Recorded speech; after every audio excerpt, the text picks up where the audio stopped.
University of গৌড়বঙ্গর আন্ডারে তোমরা যারা বিভিন্ন কলেজের বিভিন্ন সেমিস্টারে পড়ছো, পরীক্ষার ফর্ম ফিল আপ কীভাবে করবে, এক্সামিনেশন ফর্ম ফিল আপ কীভাবে করবে, তার সম্পূর্ণ প্রসেস আজকের এই ভিডিওতে আলোচনা করব। তুমি যে সেমিস্টারেই পড়ো না কেন এবং যে কলেজেই পড়ো না কেন, ইউনিভার্সিটি অফ গৌড়বঙ্গের আন্ডারে সমস্ত কলেজের সমস্ত সেমিস্টারে একই ভিডিওতেই তুমি বুঝে নিতে পারবে কিভাবে তুমি পরীক্ষার ফর্ম ফিল আপ করবে। তার জন্য তোমাকে সম্পূর্ণ ভিডিও দেখতে হবে, কিভাবে ফর্ম ফিল আপ করতে হয় আমি দেখিয়ে দিচ্ছি। তার জন্য তোমাকে প্রথমে গুগলে সার্চ করতে হবে ugb-exam.net। আমি গুগলে সার্চ করছি ugb-exam.net। ইউজিবি এক্সাম সার্চ করলেও আসবে। তুমি ইউজিবি এক্সাম সার্চ করো, প্রথমেই ওয়েবসাইট দেখতে পাবে ইউনিভার্সিটি অফ গৌড়বঙ্গর অফিসিয়াল ওয়েবসাইট ugb-exam.net। আমি এখানে ক্লিক করলাম। ক্লিক করা মাত্রই এখানে হোম পেজ ওপেন হচ্ছে। হোম পেজে বিভিন্ন সেকশন রয়েছে। তুমি দেখো প্রথমে রয়েছে FYUGP নিউ এবং FYUGP ওল্ড এবং CBCS। তো এদের কিন্তু আলাদা আলাদা কাজ রয়েছে। কি কাজ রয়েছে তা তোমাকে আমি বুঝিয়ে দিচ্ছি।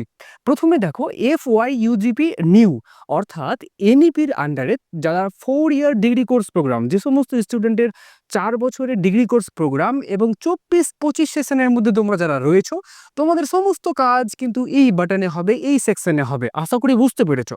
এনইপির আন্ডারে 4 বছর ডিগ্রি কোর্স অর্থাৎ 4 ইয়ার ডিগ্রি কোর্স প্রোগ্রাম যাদের রয়েছে এবং 24-25 সেশন রয়েছে, তাদের সমস্ত কাজ এখানে হবে।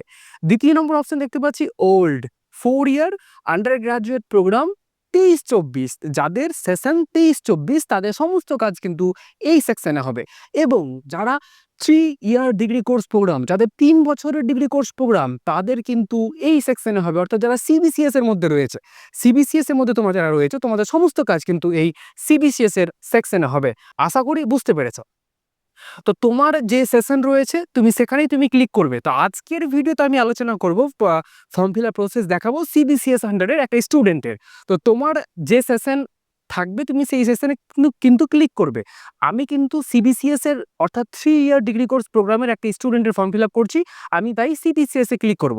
সিবিসিএস এ ক্লিক করলে এখানে বিভিন্ন সেমিস্টার দেখতে পাচ্ছি। তুমি তোমার সেমিস্টার সিলেক্ট করবে, তুমি কোন সেমিস্টারের পরীক্ষার ফর্ম ফিল আপ করতে চাইছো। আমি পরীক্ষার ফর্ম ফিল আপের জন্য করব 6 সেমিস্টার। তো আমি সিম্পলি 6 সেমিস্টারের উপরে ক্লিক করছি। 6 সেমিস্টারের উপরে ক্লিক করলাম। ক্লিক করা মাত্রই আমরা দেখতে পাচ্ছি দ্বিতীয় নম্বর অপশন রয়েছে ক্যান্ডিডেট। তুমি যেহেতু ক্যান্ডিডেট, তোমাকে ক্লিক করতে হবে এই ক্যান্ডিডেট অপশনে। ক্যান্ডিডেট অপশনে ক্লিক করার পরে এখানে 3টা অপশন দেখতে পাচ্ছ। প্রথম অপশন রয়েছে ফর্ম সাবমিশন। তুমি যেহেতু ফর্ম সাবমিশন করছো, ফর্ম ফিল আপ করবে, তাই তুমি এই প্রথম অপশনে ক্লিক করবে ফর্ম সাবমিশন। খুব সিম্পলি এখানে ক্লিক করলে, ক্লিক করা মাত্র এই নতুন একটা পেজ ওপেন হচ্ছে, যেখানে তোমার রেজিস্ট্রেশন নাম্বার এবং তোমার নামের ফার্স্ট 3টা ক্যারেক্টার দিয়ে কন্টিনিউ করতে বলছে। রেজিস্ট্রেশন নাম্বার তোমার কাছে আছে, তোমরা সবাই নিজের নিজের রেজিস্ট্রেশন নাম্বার জানো। তোমার রেজিস্ট্রেশন নাম্বার দিয়ে দিবে এবং তোমার নামের ফার্স্ট 3টা ক্যারেক্টার দিয়ে কন্টিনিউ করবে। আমার নাম যেমন ইফতিকার, আমার নামের ফার্স্ট 3টা ক্যারেক্টার হচ্ছে IFT, ঠিক তেমনই তোমার নামের ফার্স্ট 3টা ক্যারেক্টার দিয়ে কন্টিনিউ করবে। যাদের নামের প্রথমে MD রয়েছে, তাদের MD দেওয়ার পরে স্পেস দিতে হবে, তারপরেই কন্টিনিউ করতে হবে। যদি MD দেওয়ার পরে স্পেস না দেয়, তাহলে তার পরবর্তী পেজে আসবে না। তো এই ছিল সম্পূর্ণ প্রসেস। রেজিস্ট্রেশন নাম্বার এবং নামের ফার্স্ট 3টা ক্যারেক্টার দিয়ে কন্টিনিউ করছি। রেজিস্ট্রেশন নাম্বার এবং নামের ফার্স্ট 3টা ক্যারেক্টার দিয়ে কন্টিনিউ করলেই পরবর্তী পেজে তোমার ফুল নেম এবং সেমিস্টার শো করবে। তুমি আরেকবার কন্টিনিউ করো।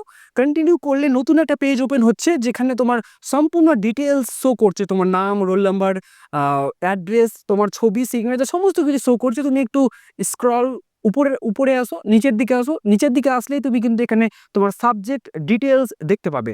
নিচের দিকে আসলেই তুমি কিন্তু সাবজেক্ট ডিটেলস দেখতে পাবে। এখানে এই এই জায়গাতে তোমাকে সঠিক সাবজেক্ট সিলেক্ট করতে হবে। এই জায়গাতে ভুল করলে হবে না, কারণ তুমি যদি ভুল সাবজেক্ট সিলেক্ট করো তাহলে তোমার পরীক্ষায় সমস্যা হবে। সুতরাং তুমি তোমার সঠিক সাবজেক্ট সিলেক্ট করবে। যদি তুমি না জানো তোমার সাবজেক্ট কি আছে, তুমি তোমার কলেজ টিচারের সাথে যোগাযোগ করতে পারো। সঠিক সাবজেক্ট জেনেই তারপরেই তুমি কিন্তু সাবজেক্ট সিলেক্ট করবে।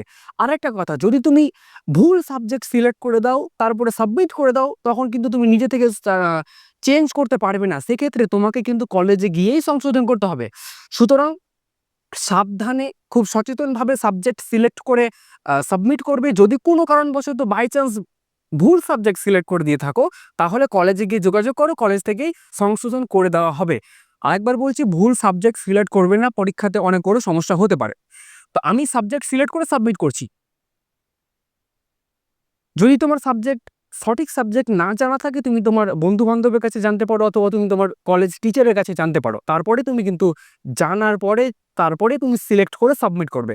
আমি সাবজেক্ট সিলেক্ট করার পরে সাবমিট বাটনে ক্লিক করব। সাবমিট বাটনে ক্লিক করলাম। ক্লিক করা মাত্র একটা পপ-আপ মেসেজ শো করছে যেখানে লেখা আছে are you sure to submit? এখানে মেসেজ শো করছে you are sure to submit. তুমি এখানে ওকে বাটনে ক্লিক করো। ওকে বাটনে ক্লিক করলেই দেখো একটা মেসেজ শো করছে এনরোলমেন্ট সাকসেসফুল, অর্থাৎ তোমার কিন্তু এনরোলমেন্ট কমপ্লিট, সাকসেসফুল হয়ে গেল। তুমি এই ক্লোজ বাটনে ক্লিক করলেই তোমার ফর্ম সাবমিট হয়ে যাবে। তুমি নিচের দিকে আসো, যেখানে সাবমিট বাটন ছিল, সাবমিট বাটনের জায়গায় তুমি যেখানে সাবমিট বাটন ছিল সাবমিট বাটনের জায়গায় তুমি দেখতে পাচ্ছ প্রিন্ট বাটন রয়েছে।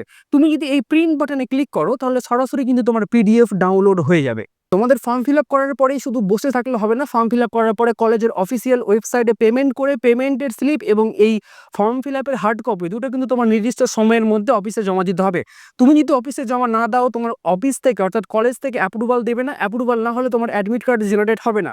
সুতরাং ফর্ম ফিল আপ করার পরে কলেজের অফিসিয়াল ওয়েবসাইটে পেমেন্ট করবে, পেমেন্ট করার পরে এই ফর্মের হার্ড কপি এবং কলেজের পেমেন্টের রিসিপ্ট এই দুটো জিনিস তোমাকে সময়ের মধ্যে অফিসে জমা দিতে হবে, তাহলেই তুমি অ্যাডমিট কার্ড জেনারেট হবে এবং সঠিক সময়ের মধ্যে পরীক্ষা দিতে পারবে। তো এই ছিল ছোট্ট একটি ভিডিও, কেমন লাগলো কমেন্ট করে জানাবে, কোনো প্রশ্ন থাকলে নিঃসন্দেহে কমেন্ট বক্সে কমেন্ট করবে, আমি উত্তর দেওয়ার চেষ্টা করব।